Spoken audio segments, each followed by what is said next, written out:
नमस्कार दोस्तों, VK knowledge electrical में आप सभी का स्वागत है। दोस्तों, कुछ दिन पहले एक टॉपिक डाला था कंट्रोल सिस्टम का, लाइव क्लास लगाया था, लेकिन इंटरनेट प्रॉब्लम की वजह से प्रॉपर क्वालिटी नहीं आई थी। ये आज की क्लास है हमारी और DFCCIL के लिए बड़ी इम्पोर्टेंट क्लास है। कंट्रोल सिस्टम की थ्योरी अपन पढ़ने जा रहे हैं। उम्मीद करूँगा कि आज सबको बड़ा स्पष्ट समझ में आएगा। पिक्चर की क्वालिटी और वॉइस की क्लियरिटी दोनों एकदम परफेक्ट आपको नज़र आएगी। तो सभी आराम से जुड़े और पूरी तरह से देखें। जब सब कुछ सही हो तो हमें कमेंट करके ज़रूर बताएं और इस क्लास को लाइक ज़रूर करें। एप्लीकेशन पर हमारे इसी तरह की क्लासेज चलती है। आप इस क्लास को बाकी सभी क्लासेज के लिए भी एक डेमो की तरह ले सकते हैं, क्योंकि कुछ दिन पहले ऐसे भी कमेंट्स आए थे स्टूडेंट्स के कि जी एप्लीकेशन पर किस तरह की क्लासेज आ रही है तो उनका डेमो भी दे दिया जाए। तो ये एक तरह से आपके लिए डेमो ही हो जाएगा। आज तक मैंने कभी किसी वीडियो पर लाइक्स का कोई टारगेट नहीं रखा, लेकिन इस वीडियो में हम लाइक्स का टारगेट रखेंगे और जब अचीव हो जाएगा तो आपको इस टॉपिक की और भी रेगुलर क्लासेज इसी तरह से इसी क्वालिटी के साथ प्रोवाइड करवा दी जाएगी। हम 1100 लाइक्स का टारगेट इस वीडियो पर रख रहे हैं। 1100 लाइक्स इस वीडियो पर आपको पहुंचाने हैं, क्योंकि आज इस वीडियो में आपको कहीं कोई दिक्कत नहीं आएगी। ना तो कहीं पर क्वालिटी की दिक्कत आएगी, ना वॉइस क्लियरिटी की आएगी और ना ही कहीं कमेंट की डिस्टर्बेंसी आएगी। जितना कुछ करवाना है सब कुछ आपको क्लियर समझ में आएगा, इसलिए कमेंट करके भी ज़रूर बताना कि आपको कैसा लगा। तो आइए टॉपिक की शुरुआत करते हैं। दोस्तों, टॉपिक का नाम है कंट्रोल सिस्टम, यानी हम एक सिस्टम को कंट्रोल करते कैसे हैं। हिंदी में बोलते हैं इसको नियंत्रण प्रणाली। ठीक है, टॉपिक का नाम क्या है? नियंत्रण प्रणाली है।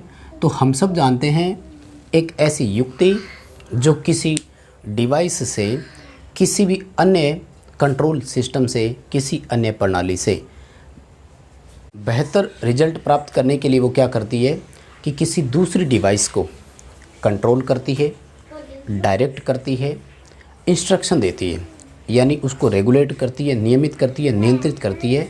वो कहलाता है कंट्रोल सिस्टम हमारा। यानी हमें किसी इक्विपमेंट से उसकी बेटर परफॉर्मेंस, उसकी बेटर आउटपुट लेनी है, उसके लिए हम उसको कंट्रोल करेंगे। हम जिस तरह की कमांड उनको देंगे वो उसी तरह का आउटपुट हमें देगा। हम अपनी एक डिज़ायरेबल वैल्यू, वांछित मान प्राप्त करने के लिए हम उसको एक कमांड देंगे, हम उसको एक डायरेक्शन देंगे, हम उसको एक इंस्ट्रक्शन देंगे कि आपको हाउ टू वर्क, काम करना कैसे है। तो ये कहलाता है कंट्रोल सिस्टम या किसी को कंट्रोल करना।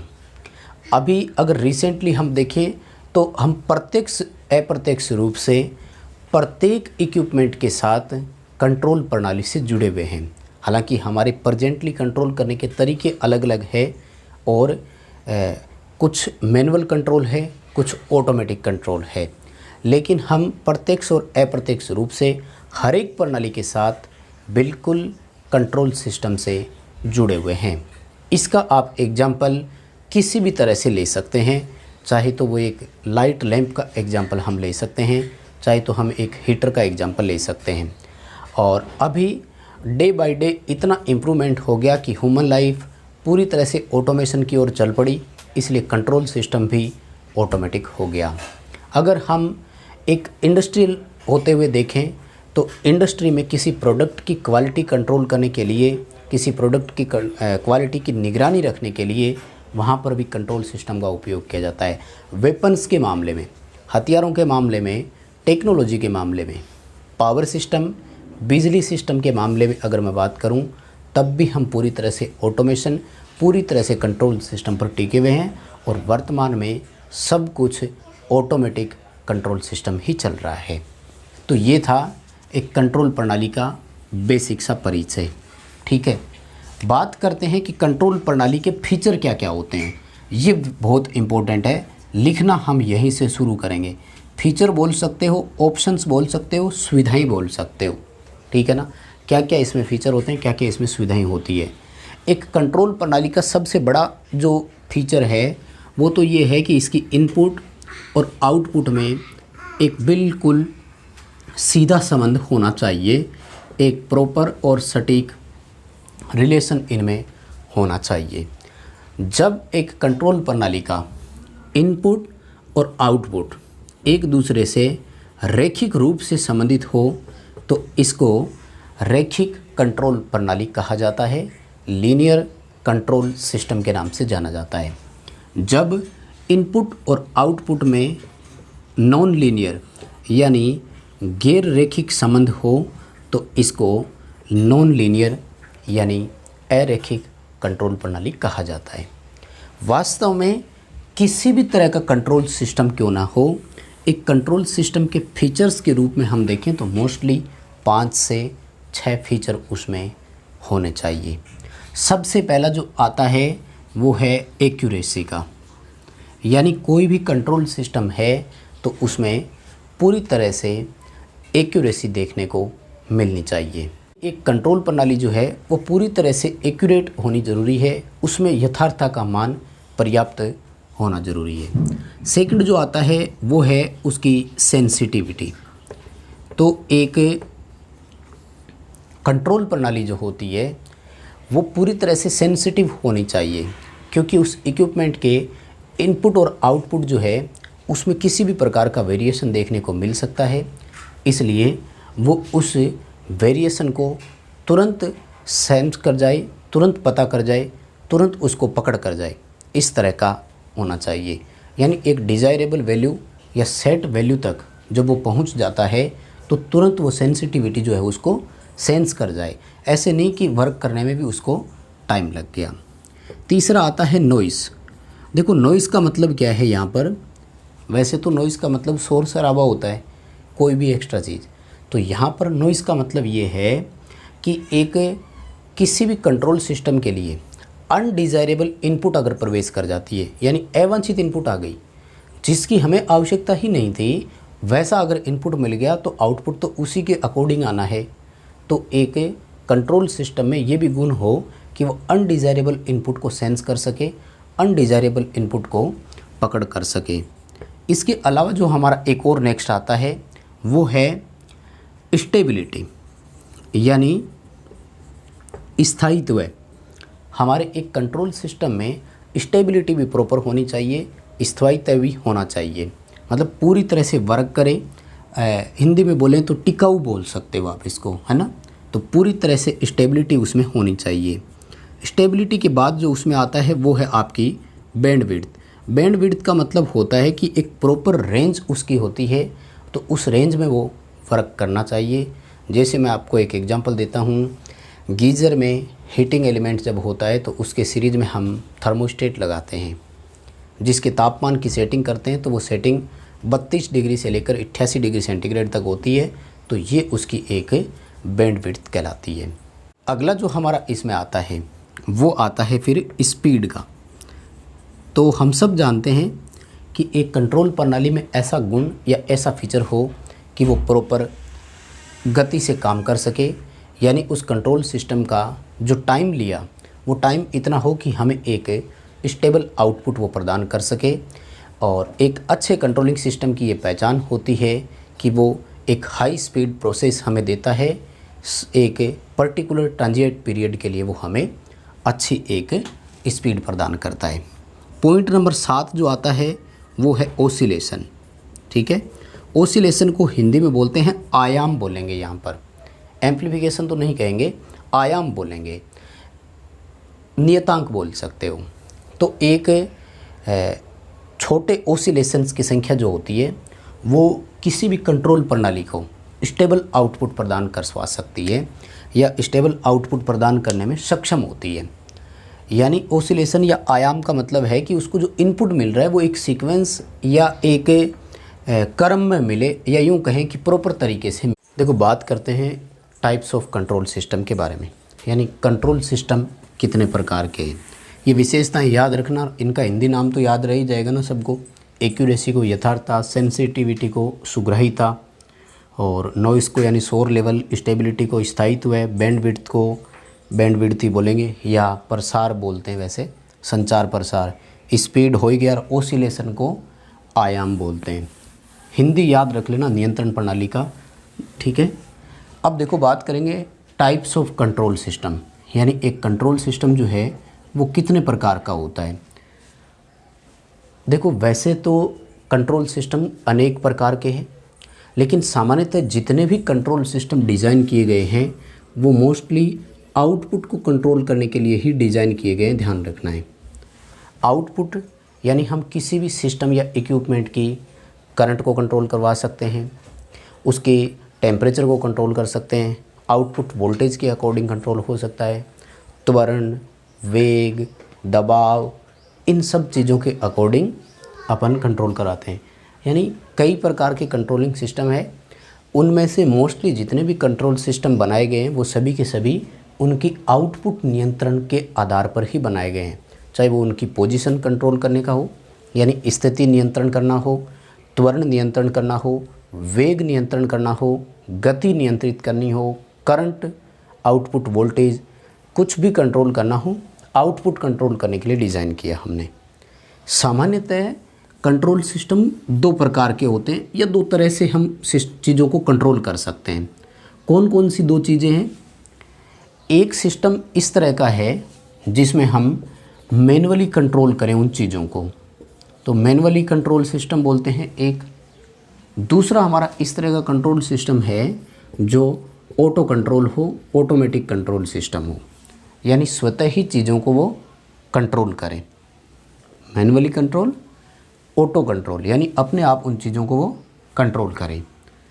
मैन्युअली जो कंट्रोल सिस्टम है उसको बोलते हैं ओपन लूप कंट्रोल सिस्टम। तो अब पेपर में ध्यान रखना यही नाम आते हैं, यानी वर्तमान में अगर आपसे पूछे जाएं कि कंट्रोल सिस्टम कितने प्रकार के हैं तो दो प्रकार बोलते हैं। एक का नाम है ओपन लूप और दूसरे का नाम है क्लोज लूप कंट्रोल सिस्टम। ठीक है, close loop control system, open loop control system. वैसे इनका मोटा मोटी रूप क्या है? मैन्युअली कंट्रोल सिस्टम है और ऑटो कंट्रोल सिस्टम है। अब ऑटोमेटिक कंट्रोल सिस्टम जो है ना, इसमें भी दो चीज़ें और आती है आगे, या यूँ कहूँ कि दो प्रकार और होते हैं आगे। एक जो इसमें प्रकार होता है वो तो है प्रीसेट वैल्यू। ठीक है, यानी प्री निर्धारित मान के अनुसार वो उस चीज़ों को सेट करेगा, या यूँ कहें कि प्रीसेट टाइमर। दूसरा जो होता है वो है आपका सेंसर टाइप का, जो उन चीज़ों को सेंस करेगा और कंट्रोल करेगा। तो वर्तमान में अपने ऑटो कंट्रोल वाला, सेंसर वाला सबसे ज़्यादा काम में लिया जाता है। ओपन लूप कंट्रोल सिस्टम का मैं आपको एक एग्जांपल देता हूँ, आपको दोनों चीज़ें समझ में आ जाएगी, क्लोज लूप भी और ओपन लूप भी। कौन सा एग्जांपल माने? मान लीजिए एक रूम हीटर का एग्जांपल लेते हैं अपन। टेम्परेचर डाउन था, हमें ऊष्मा की आवश्यकता हुई, हमने हीटर को सप्लाई के साथ कनेक्ट किया और पावर सप्लाई ऑन कर दी। हीटर ने हीट प्रोड्यूस करना शुरू किया, ऊष्मा उत्पन्न होने लग गई। धीरे धीरे रूम टेम्परेचर राइज होने लग गया, टेम्परेचर बढ़ता गया बढ़ता गया बढ़ता गया। टेम्परेचर हमारी आवश्यकता के अनुसार पहुंच गया, उस ज़रूरत पर पहुंच गया। अब हम उसके स्विच को ऑफ़ कर देंगे, उसके द्वारा उत्पन्न ऊष्मा भी बंद हो गई। लेकिन अगर यहाँ पर हम उसके स्विच को ऑफ़ नहीं करते तो ये तब तक ऊष्मा उत्पन्न करता रहता जब तक इसकी सप्लाई ऑन रहती। यानी इसको कोई इस चीज़ से मतलब नहीं था कि रूम टेम्परेचर प्रॉपर मेंटेन हो गया, प्रॉपर लेवल पर आ गया तो मैं हीट प्रोड्यूस करना बंद कर दूं। ऐसा नहीं हुआ, ये तब तक ऊष्मा उत्पन्न करता रहेगा जब तक इसमें सप्लाई ऑन रहेगा। अब जैसे ही हमने बंद कर दिया तो रूम टेम्परेचर फिर से डाउन होना शुरू हो गया, और ये तब तक डाउन होता रहेगा जब तक हम फिर से सप्लाई हीटर की ऑन नहीं करेंगे। यानी अगर ये एक निश्चित मान से नीचे चला जाता है तो हीटर अब फिर से ऊष्मा दे, ये नहीं कहेगा कि चलो टेम्परेचर कम हो गया तो मैं हीट प्रोड्यूस करना शुरू करूं और टेम्परेचर मेंटेन हो जाए, ऐसा नहीं था। यानी ये मैनुअल कंट्रोल था, हमने जब ऑन किया तो ऑन हुआ, हमने जब ऑफ़ किया तो ऑफ़ हुआ। ज़रूरत होने पर अपने आप ऑफ़ नहीं हुआ, ज़रूरत होने पर अपने आप ऑन नहीं हुआ। इसको बोलते हैं मैनुअल कंट्रोल या ओपन लूप कंट्रोल सिस्टम। इसी की जगह पर मान लीजिए कि हम उस रूम हीटर में एक थर्मोस्टेट लगा देते और एक हम उसमें टेम्परेचर सेट कर देते, और फॉर एग्जांपल गीज़र के थर्मोस्टेट में हम करके रखते हैं 32 डिग्री से 88 डिग्री सेंटीग्रेड, या फिर आजकल ऑटोमेटिक इलेक्ट्रिक आयरन में टेम्परेचर सेट होता है। अब 32-88 डिग्री जो गीज़र में पानी का होता है, तो वो हीटिंग एलिमेंट को थर्मोस्टेट अपने आप ऑन अपने आप ऑफ करता है। यानी वो जैसे हमने वो टेम्परेचर सेट कर दिया, तो जैसे ही 32 डिग्री सेंटीग्रेड से नीचे टेम्परेचर आएगा, हीटिंग एलिमेंट अपने आप ऑन हो जाएगा। टेम्परेचर राइज होता गया, जैसे ही 88 एंड अबव पहुंचेगा तुरंत कट ऑफ कर देगा। ये कहलाता है ऑटो कंट्रोल सिस्टम, जिसका क्लोज लूप कंट्रोल सिस्टम दूसरा नाम होता है। और ये था प्रीसेट टाइमर। क्या था? प्रीसेट टाइमर या प्रीसेट वैल्यू बोल सकते हो आप। जैसे हमने मोटर को स्टार से डेल्टा में कन्वर्ट करने के लिए 30 सेकंड का मान लीजिए इस टाइमर में समय सेट कर दिया। क्यों करते हैं? ताकि मोटर अपनी गति का लगभग 75% गति प्राप्त कर ले, ताकि स्टार से डेल्टा में जब हम चलाएं तो हाई करंट ना ले और मोटर जलने से बच जाए। हमने टाइमर को 30 सेकंड का समय दिया हुआ था, सेट किया हुआ था। ये टाइमर तब तक मोटर को स्टार से डेल्टा में कन्वर्ट नहीं करेगा जब तक वो टाइम तक नहीं पहुंचेगा। मान लीजिए कि मोटर की 75% से भी अबव स्पीड 10 सेकंड में भी अगर आ गई, तब भी ये टाइमर 30 सेकंड तक मोटर को डेल्टा में कन्वर्ट नहीं करेगा। ये इस क्लोज सिस्टम का प्रीसेट टाइमर था। वहीं पर वर्तमान में क्या है कि सेंसर डालती है। सेंसर क्या करता है? उस चीज़ को सेंस करता है कि हमने सेटिंग इस तरह से की है कि जैसे ही 75% से ऊपर गति पहुंच जाए तो सेंट्रीफ्यूगल स्विच कट हो जाना चाहिए। सिंगल फेज इंडक्शन मोटर में देखते हैं ना, 75% स्पीड से ऊपर जाते ही सेंट्रीफ्यूगल स्विच कट ऑफ हो जाना चाहिए। तो वो 75% से ऊपर स्पीड कितने टाइम में आती है ये कोई मायने नहीं रखता। जब भी गति 75% से ऊपर जाएगी सेंट्रीफ्यूगल स्विच कट ऑफ होगा, स्टार्टिंग वाइंडिंग को अपने आप कटवा देगा। ये कहलाता है सेंसर वाली सेटिंग। ठीक है, इतनी सी बात ध्यान में रखना। इन दोनों के आपको एग्जाम्पल लिखवा देता हूँ मोटा मोटी। ओपन लूप कंट्रोल सिस्टम है, तो इसमें सबसे पहले मैं एग्जाम्पल दे रहा हूँ आपको एक लाइट लैंप का। मान लीजिए लैंप हमने ऑन कर दिया, लाइट की ज़रूरत है या नहीं, वो ऑन ही पड़ा रहेगा। ऑफ़ कर दिया, लाइट की ज़रूरत थी, अपने आप ऑन भी नहीं होगा। एक पॉइंट, इसमें अनेक पॉइंट है, जितने आप चाहो सारे यहीं आप समझ सकते हो। उसके बाद में अपने स्टेरियो की जो वॉल्यूम होती है, आवाज़ वाला बटन, वो इस हमने इंक्रीज़ करके छोड़ दी तो इंक्रीज़ ही रहेगी, डिक्रीज़ करके छोड़ दी डिक्रीज़ ही रहेगी। उसके बाद में जैसे वॉशिंग मशीन है, तो वॉशिंग मशीन में जैसे आपने टाइम भरकर छोड़ दिया तो वो चलता रहेगा, कपड़े धुलाई हुई या नहीं हुई वो चलता रहेगा। ठीक है। और इसके बाद में जैसे कुछ भी मान लो इसी में आएंगे सारे, जैसे अपना हॉट एयर ब्लोअर है। ठीक है, हम किसी चीज़ को सुखाने के लिए उसको गर्म हवा दे रहे हैं, वो चीज़ सूखी या नहीं सूखी ये हवा देता रहेगा उसको। तो ये तो कहलाते हैं ओपन लूप कंट्रोल सिस्टम। और भी कई एग्जांपल होते हैं, कुछ भी लिखते जाओ, कोई फ़र्क नहीं पड़ता। जबकि क्लोज लूप सिस्टम वाले जो है ये होते हैं हमारे टोटली ऑटो कंट्रोल्ड। जैसे अपन अगर बात करें तो इसमें आप कुछ भी लिख सकते हो, ऑटोमेटिक इलेक्ट्रिक आयरन यानी प्रेस वाला एग्जांपल भी लिख सकते हो, या फिर गीज़र वाला एग्जांपल भी आप लिख सकते हो। गीज़र में वाटर लेवल टेम्परेचर जो कंट्रोल करते हैं ना, वो उसमें आता है।